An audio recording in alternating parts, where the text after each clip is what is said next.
No, we're no better than yard. What's up? Me tell you, and yard, I will celebrate 60 years of independence this year. Uno ready? Uno ready? Yes, man, independence. Enough celebration. Uno go out, because we need to keep the culture alive. So uno go and bring the young ones them out and make we enjoy. We put no time. Yes. My nanny Lynn used to say, buy meat, you get bone. Buy land, you get stone. Yes. This is just to remind we say there is no perfect situation. And we have to take the good with the bad. Yes, man. You see them proverbs that we used to have when we had up. Very significant. We need to keep them alive. Tell them to the young ones, them. Yes.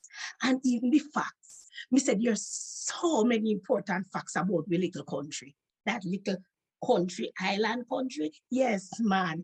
Did you know that parish, the Manchester Parish, the Manchester Golf Club, was the first and the oldest golf club in the Western Hemisphere?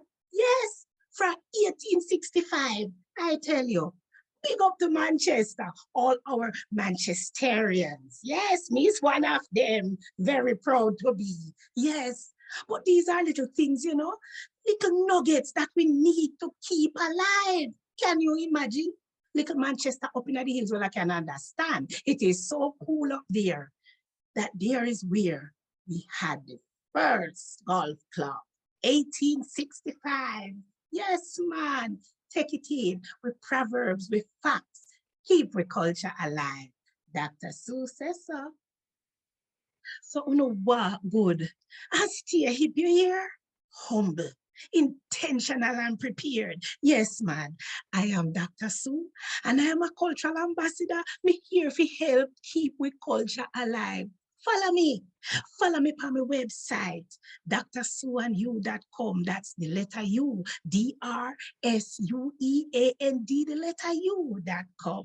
Me on Instagram, Dr. Sue D, and Twitter and Facebook, Dr. Sue and You. Look out for me, all right? Come together and make we keep this rich culture alive. Ay, ay, ay.